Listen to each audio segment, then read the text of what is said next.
ముందు సహోదరి సహోదరులారా, ప్రభువైన యేసుక్రీస్తు నామములో హృదయపూర్వక వందనాలండి. ముందుగా ఇంత మంచి సమయాన్ని ఇచ్చిన తండ్రి అయిన దేవునికి ప్రభువైన క్రీస్తు ద్వారా కృతజ్ఞతాస్తుతులు చెల్లిస్తున్నానండి. అందరూ బాగున్నారండి? వాక్యం చదువుకొని ప్రార్థన చేసుకున్న తర్వాత పాఠంలోనికి వెళదామండి. మత్తయి గారు రాసిన సువార్త 28వ అధ్యాయం. మత్తయి గారు రాసిన సువార్త 28వ అధ్యాయం 19వ వచనం. కాబట్టి మీరు వెళ్ళి సమస్త జనులను శిష్యునిగా చేయుడి, తండ్రి యొక్కయు కుమారుని యొక్కయు పరిశుద్ధాత్మ యొక్కయు నామములోనికి వారికి బాప్తిస్మం ఇచ్చుచు నేను మీకు ఏ సంగతులను ఆజ్ఞాపించుతును వాటన్నిటిని గైకొనవలనని వారికి బోధించుడి. ఇదిగో నేను యుగ సమాప్తి వరకు సదాకాలం మీతో కూడా ఉన్నానని వారితో చెప్పాను. ప్రార్థన చేసు. పరలోకమందున్న మా తండ్రి, పరిశుద్ర ప్రేమగల తండ్రి, గొప్ప తండ్రి, యెహోవా తండ్రి, మీ ప్రియకుమారుడు యేసుక్రీస్తు ప్రభువారి ద్వారా కృతజ్ఞతాస్తుతులు చెల్లిస్తున్నాము నాయన. కూడికంతట్లో మీరే ఉంది నడిపించండి. వాక్యం బోధించుండగా వినువారు తండ్రి మంచి హృదయం తిని వాక్యానుసారంగా నడిచే భాగ్యం దయచేయండి ఆయన. వాక్యం బోధించుండగా ఈ లోక సంబంధమైన జ్ఞానంతో కాకుండా మీ జ్ఞానంతో మాట్లాడే భాగ్యం దయచేస్తారని మా ప్రభువైన యేసుక్రీస్తు నామమున వేడుకుంటున్నాం తండ్రి, ఆమేన్. ప్రభువైన యేసుక్రీస్తు నామములో హృదయపూర్వక వందనాలండి. దేవుని కుమారుడు యేసుక్రీస్తు ప్రభువారు ఈ లోకానికి వచ్చిన తర్వాత పరలోక రాజ్యం సమీపిస్తుంది కనుక మారు మనసు పొందమని ప్రకటింప మొదలుపెట్టారు. పాఠం పేరు, అంశం ఏంటంటే సేవకుని భారం. సేవకుని భారం. ఒక సందర్భం జరుగుతుంది అని అంటే, ఒక సందర్భం ఏదైనా ఉంది అని అంటే ఆ సందర్భం అనుకూలంగా వెళతారు. ఇది నాకు నేర్పిన వ్యక్తి ఎవరు అని అంటే అప్పుడు వెంకటేశ్వరరావు గారు, ఇప్పుడు పేరు విక్టర్పాల్ గారు. ఇక్కడ సంఘ కాపరిగా ఉన్న విక్టర్పాల్ గారు నాకు అది నేర్పారు. సంఘము అనేది చాలా ప్రాముఖ్యమైనది. ఆ సంఘములోని సంఘం ఎలా ఉండాలి, సంఘం అంటే సేవకునికి ఎందుకంత బాధ్యత, ఎందుకో చెప్పండి. సంఘం అంటే క్రీస్తు శరీరం. అందుకనే సంఘం విషయానికి వచ్చేసరికి ఒక బాధ్యత కలిగి సంఘ కాపరి ఉంటారనమాట. ఎలా ఉంటారనంటే ఆ సంఘములోని ఒక వ్యక్తి, ఆ సంఘములో ఉన్న వారు ఎవరైనా కానీ వారు దేవుని పట్ల వారు కలిగి ఉన్న విధానం, దానిని బట్టి ఆ సంఘ కాపరికి సంతోషం అనేది వస్తుంది. ఇక్కడ కొన్ని సంవత్సరాల క్రితం జరిగిన విషయం అందరికీ తెలుసు. అయితే ఇక్కడ బుధవారం నాడు క్లాసు జరిగేటప్పుడు ఎవరైనా పెట్టుకోండి అని అన్నప్పుడు ఇక్కడ ఒక బుధవారం అనేది క్లాసు జరిగింది. అప్పుడు ఎవరైనా మీరందరూ కలిసి పెట్టుకోండి అని చెప్పారు. ఆ రోజు నేను మాట్లాడాను. ఆ నెక్స్ట్ తర్వాత సేవకులు వచ్చారు. వచ్చిన తర్వాత మాట్లాడిన తర్వాత అప్పుడు ఎక్కడ కాదు బల్ల, అక్కడ ఇవేవి లేవు. ఎప్పుడైతే వాక్యం చెప్పానో ఆ తర్వాత అయిపోయిన తర్వాత అక్కడే నుంచి గబగబ వచ్చి సేవకులు కౌగిలించుకున్నారు.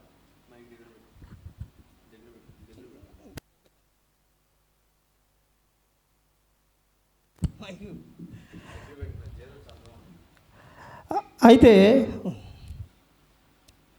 అప్పుడు కలిగిన ఒక ఆనందం ఏంటనంటే సంఘములోని ఒక వ్యక్తి దేవుని వాక్యాన్ని బోధించే విధంగా, చెప్పే విధంగా వచ్చారు అని అంటే ఆ సేవకునికి ఎలా ఉంటుంది? ఆనందంగా, సంతోషంగా ఉంటుంది. ఇది మనం గ్రంథం చదువుకుంటూ వెళితే గ్రంథం అర్థమవుతుంది. యేసుక్రీస్తు ప్రభువారు ముందుగా చెప్పిన విషయం ఏం చెప్పారు అంటే, యేసుక్రీస్తు ప్రభువారు ఈ లోకానికి వచ్చి సువార్త చెప్పి ఆ తర్వాత ఆయన తిరిగి వెళ్ళిపోయేటప్పుడు శిష్యులకు చెప్పిన విషయం ఏమని చెబుతున్నారు యేసుక్రీస్తు ప్రభువారు? అక్కడ చదవబడిన విషయంలో, కాబట్టి మీరు వెళ్ళి సమస్త జనులను శిష్యులుగా చేయుడి. ఏమని చెబుతున్నారు? సమస్త జనులను ఏం చేయాలంట? శిష్యులుగా చేయాలి. శిష్యులు కావాలి ఆయనకు.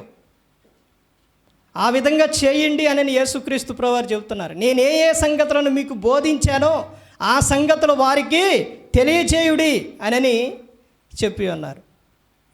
అదేవిధంగా క్రీస్తుని నమ్ముకొని క్రీస్తులోనికి వచ్చిన ప్రతి ఒక్కరూ కూడా ఆ తర్వాత సేవకులుగా ఉన్న వారు చేస్తున్న విధానం, అందులోని అపోస్తలుడైన పౌలు గారు ఆయన సంఘములోని సంఘాలకు చెబుతున్న విషయాలు ఏంటి? ఆ విషయాలు ఎలాంటి విషయాలు చెప్పారు? ఒక సేవకుని భారం ఎలా ఉంటుందో ఈ రోజున విశ్వాసులకి అనేక ప్రాంతాల్లో అర్థం అవ్వట్లేదు. ఎలా ఉంటుంది అని అంటే చూడండి, అపోస్తలుడైన పౌలు గారు రోమీయులకు రాసిన పత్రిక 1వ అధ్యాయం, అపోస్తలుడైన పౌలు గారు రోమీయులకు రాసిన పత్రిక 1వ అధ్యాయం 9వ వచనం, 9-10 కలిసి ఉంటాయి. ఇప్పుడు ఎలాగైనను ఆటంకము లేకుండా మీ వద్దకు వచ్చుటకు దేవుని చిత్తం వలన నాకు వీలు కలుగునేమో అని నా ప్రార్థనల యందు ఎల్లప్పుడూ ఆయనను బతిమాలు కొనుచు మిమ్మును గూర్చి ఎడతెగక జ్ఞాపకము చేసుకొనుచున్నాను. ఇందుకు ఆయన కుమారుని సువార్త విషయమై నేను నా ఆత్మయందు సేవించుచున్న దేవుడే నాకు సాక్షి. దేని విషయం? దేని గురించి అని అంటే దేవునిని బ్రతిమాలు కొనుచున్నాడంట. ఎవరంట? అపోస్తలుడైన పౌలు గారు. సంఘములో ఉన్న వారి గురించి ఆయన చెబుతున్న విషయం ఏంటనంటే, ఇప్పుడు ఎలాగైనా ఆటంకము లేకుండా మీ వద్దకు వచ్చుటకు దేవుని చిత్తం వల్ల నాకు వీలు కలుగునేమో అని నా ప్రార్థన యందు ఎల్లప్పుడూ ఆయనను బతిమాలు కొనుచున్నాను. ఆయనను ఏం చేస్తానట? బతిమాలు కొనుచున్నాను. సంఘ కాపరి నిత్యము కూడా సంఘము కోసం ఏం చేస్తూ ఉంటారంటే ప్రార్థన చేస్తూ ఉంటారు. ప్రార్థన చేస్తూ ఉంటారు. ఎంతో మొరపెట్టుకుంటారు, ప్రభువా వారిని కాపాడు, వారిని రక్షించు అని. వారి కోసం సంఘ కాపరి ఏం చేస్తారండి? నిత్యం ప్రార్థన చేస్తారు. దేవునిని బతిమాలు కొనుచున్నాడంట. తర్వాత ఇంకా ముందుకెళితే రోమీయులకు రాసిన పత్రిక 12వ అధ్యాయం, రోమీయులకు రాసిన పత్రిక 12వ అధ్యాయం 1వ వచనం నుంచి చూడండి. కాబట్టి సహోదరులారా, పరిశుద్ధమును దేవునికి అనుకూలమునైన సజీవ యాగముగా మీ శరీరములను ఆయనకు సమర్పించుకొనుడని దేవుని వాత్సల్యమును బట్టి మిమ్మును బతిమాలు కొనుచున్నాను. ఇట్టి సేవ మీకు యుక్తమైనది. ఏం చేస్తున్నారంట? అపోస్తలుడైన పౌలు గారు బతిమాలు కొనుచున్నాడంట. ఎలా ఉండాలని కోరుకుంటున్నాడు అని అంటే, పరిశుద్ధమును దేవునికి అనుకూలమైన సజీవ యాగముగా మీ శరీరం ఆయనకు సమర్పించుడని అపోస్తలుడైన పౌలు గారు ఏం చేస్తున్నారండి? బతిమాలు కొనుచున్నాడంట. ఒక సేవకుని ఒక బాధ ఎలా ఉంటుందనంటే, ఒక వ్యక్తి, సంఘములో ఉన్న ఒక వ్యక్తి వారు నిత్యము కూడా దేవునిలోనే ఉండాలి అని కోరుకుంటాడు. అందుకని ఇక్కడ ఆయన ఏం చేస్తున్నాడు? బతిమాలు కొనుచున్నాడంట. సేవకుని ఒక భారం ఎలా ఉంటుందనంటే, సువార్త ప్రకటించాలనే భారం కలిగి ఉంటారనమాట. ఎలా ఉంటారండి? ఒకటి ప్రార్థన, రెండోది ఏంటండి? ఎక్కువగా ఎలా గడుపుతారు అని అంటే ప్రార్థనలోనే గడుపుతారు. తర్వాత వాక్యం చెప్పాలి అనే భారం కలిగి ఉంటారు. అందరికీ గుర్తుండే ఉంటుంది. అయితే కొన్ని సంవత్సరాల క్రితం ఆ సేవకులు ఎంతో దూరం నుంచి, వైజాగ్ నుంచి దూరం నుంచి ఆయన అంత ప్రయాసపడి సేవకులు వచ్చేవారు. ఎన్ని ఇబ్బందులైనా, ట్రైన్లో ఎలా ఉంటుందో తెలుసండి, నేను బెంగళూరు వెళ్ళాను, ఎలా ఉంటుందో తెలుసండి, కూర్చోడానికి నుంచోడానికి కూడా ఖాళీ ఉండదు, అంత ఇదిగా ఉంటుంది. అలాంటి పరిస్థితిలో కూడా వైజాగ్ నుంచి ఆయన ఇక్కడికి వచ్చి వాక్యం చెప్పాలి, ఆరాధన ఆగకూడదు, ఆరాధన జరగాలి అనే ఒక భారం కలిగి సువార్త కోసం ఎంత దూరం నుంచి వచ్చారండి? ఎంతో దూరం నుంచి చాలా ప్రయాసపడి వచ్చారు. ఎందుకని?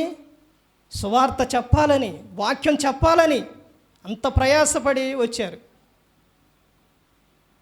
సేవకుని ఒక భారం అది తాను కలిగి ఉంటాడు. ఎందుకని నేను వెళ్ళకుండా ఉంటే ఏమైద్ది అని అనుకోడు, కానీ వెళ్ళాలి.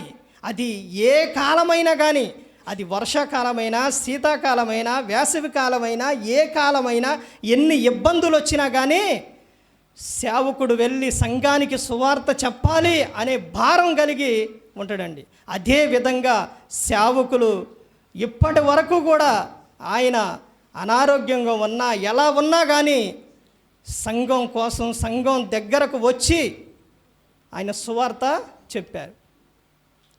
ఆ విషయం ప్రతి ఒక్కటి కూడా నాకు తెలుసండి. ఆయన ఎంత బాధపడేవారో సంఘం కోసం సువార్తను చెప్పాలని. అంటే తాను పనిలో నుంచి అక్కడ నుంచి వచ్చి చెప్పడానికి ఎన్నో ఇబ్బందులు పడ్డా కానీ వచ్చి మాత్రం చెప్పేవారు. సేవకుని భారం అలా ఉంటుందండి.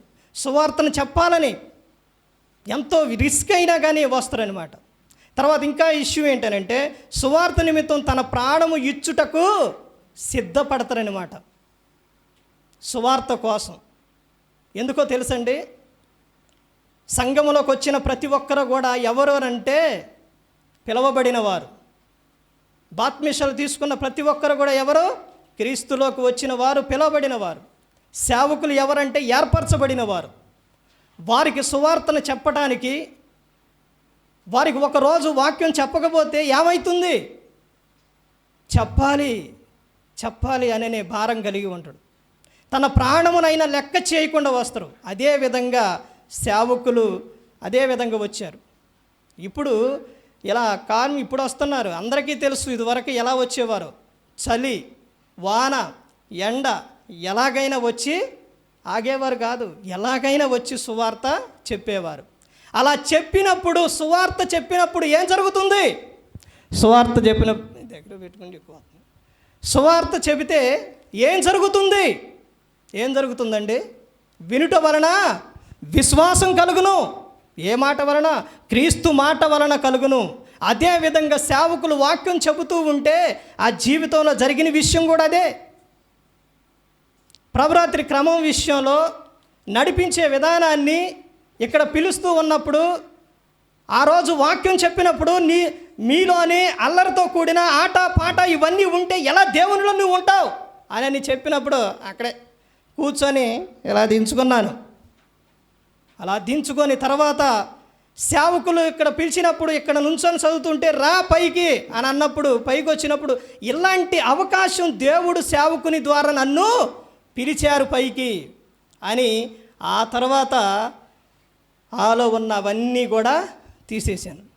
అంటే వాక్యము చెప్పటం వలన, వాక్యం ప్రకటించడం వలన, సువార్త రావటం వలన ఏమవుతుందండి? ఒక వ్యక్తిలో ఉన్న ఏ లోపం అయితే ఉందో, ఏ తప్పు అయితే ఉందో దేవుడు అదే బయట పెట్టి మాట్లాడారు. అందుకనే సువార్తను సేవకుడు ఏం చేస్తారు? వాక్యము బోధిస్తారు. తమ ప్రాణములు ఇచ్చుటకైనను తెగిస్తారు. తర్వాత ఇంకా చెబుతున్న విషయం ఏంటంటే, మనుషులను సంతోషపెట్టువాడు గాక దేవునినే సంతోషపెడతారు. మనుషులను సంతోషపెట్టే వాక్యం ఎప్పుడు సేవకుడు చెప్పడు. దేవుని సంతోషపెట్టే వాక్యమే చెబుతారు. కానీ ఎలా ఉంది అని అంటే, మనుషులను సంతోషపెట్టే వాక్యమే ఈరోజు మనుషులు ఏం చేస్తుంటారు? కోరుకు ఉంటారు. ఇలా ఉండాలి, ఈ విధంగా ఉండాలి అని అంటే వాళ్ళకే నచ్చదు. వెళ్ళిన ప్రాంతాల్లోని కొన్ని చోట్ల ఈ విధంగా చెప్పాలి, దేవుని సంతోషపరిచే విధంగా చెప్పాలి, మనుషులు సంతోషం కాదు అని చెప్పాలి అని సేవకుడు అనుకున్నప్పుడు అక్కడ ఎలా మొదలైందో తెలుసండి?